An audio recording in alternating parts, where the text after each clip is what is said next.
Hey, everybody, I wanted to introduce you to my next guest. This is Matt McDonald from Big Sky Collision Center, four-store MSO out of Montana, growing rapidly and very brilliant man. He thinks outside of the box. So I wanted to introduce Matt. He's a good personal friend, but he's also kind of an industry icon where he gives a lot of service to help shops with strategy and growing their body shop. So I wanted to get his perspective. Matt, what are you seeing on the ground right now, as you know, here we are, first week into the new pandemic of the coronavirus. What are you seeing at the customer level, at the shop level? Tell us a little bit about what you're seeing in your marketplace. Yeah, well, first of all, I'm from Montana, so I always joke around when I do any public speaking. I'll say, we still have ET in our theaters, and so we're always seem to be very behind the eight ball when things come, as a national, whatever the strategy is, good or bad. And it seems like we're always behind everything. So no panic in Montana really yet. Although some of the grocery stores, some of the stuff people are posting all over the country, a little bit lower level, might be out of milk or, some toilet paper, but it's not a major deal. So I think we're not panicking, but it's definitely something that's going to set in for, I heard somebody say it's more like this is a winter storm and not just one blizzard. So it's going to be something we'll see for months. And we're kind of thinking, what do we need to do to brace for this? Because we start to see a lot of these meetings that people have set up. It's a conference, it's this, it's that, and now they're closing down. And you see what's happening to the airlines, and you see major events, and of course all the sporting. You go, okay, this is definitely going to affect us in some way, especially we're heavy labor driven. Right. It takes people to fix the cars. So we can't just, shut down and presume, and continue business as usual. So we need our people. So we're looking at this as, how do we protect our people? What are some of the precautions we can take that, you can come to work and it be a safe environment or safer. So if we're really down to this scenario where, stay at home, and maybe the only travel is really just limited and work, then we're going to put some things into place where we can do limited, and I think at a good cost, limited interaction with customers. And so some of the things and the tools that we see, as Body Shop Booster, our tool is the Easy Estimate tool. We're able to write an estimate from your driveway, and I think that's an incredible tool.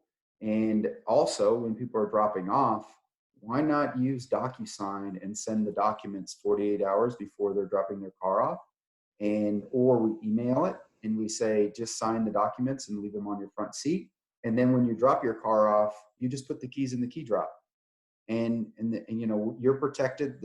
Our consumers are protected. Our frontline office are protected. If we need to have an interaction, I know that the safe distance is 6 feet, so maybe we could go outside and have a conversation. Obviously, I don't think you can be too over prepared for this.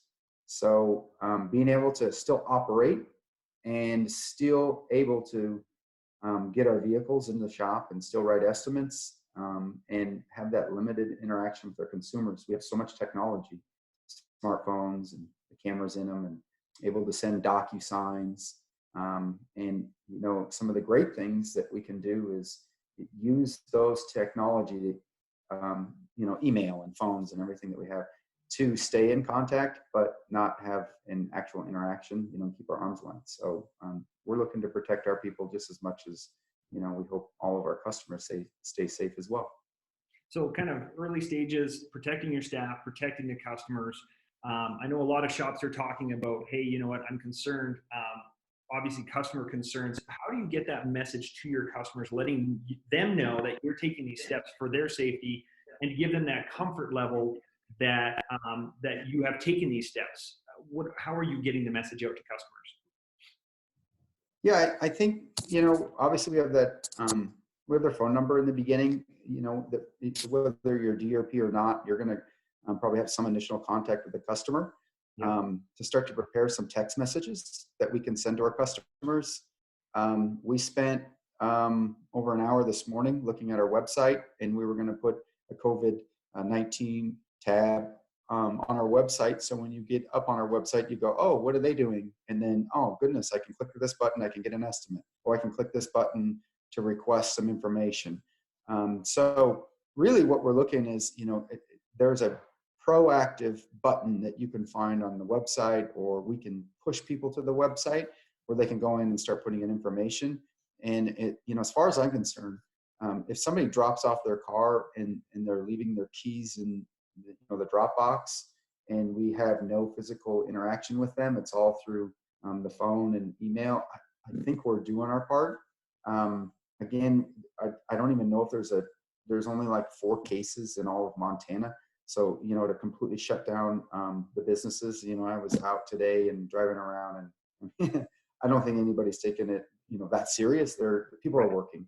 So we want to be cautious, and we want to get the information out to people. But as far as I can see at this point, we're able to do 100% of everything that we could before using technology.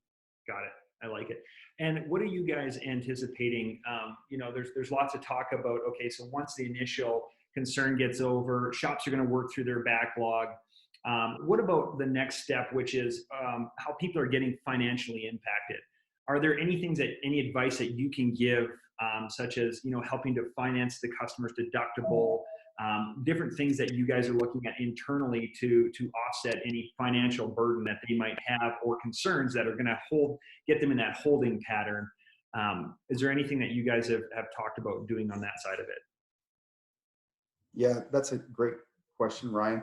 So we did look at that, and we also, it's good to know within your business what percentage of, let's say your average RO is $3,000 and your average deductible today is $750, because it's in between that 1,000 and 500 mark.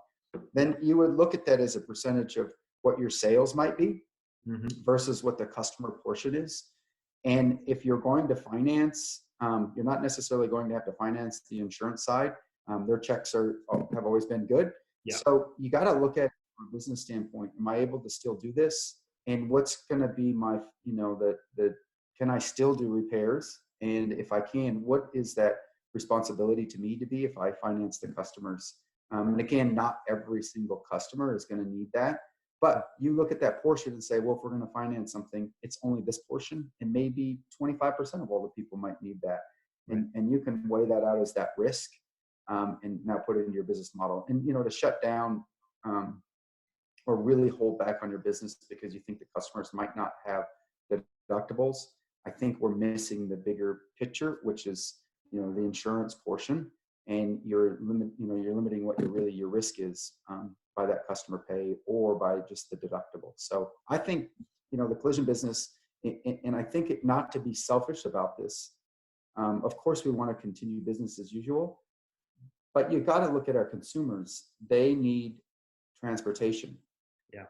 If they're going to do any sort of work, or if they're looking to continue their life, a car is a very, very important part of that. And so, we're looking at taking a little bit of a risk on our behalf, having our employees show up every day to make sure that our consumers have a car to drive.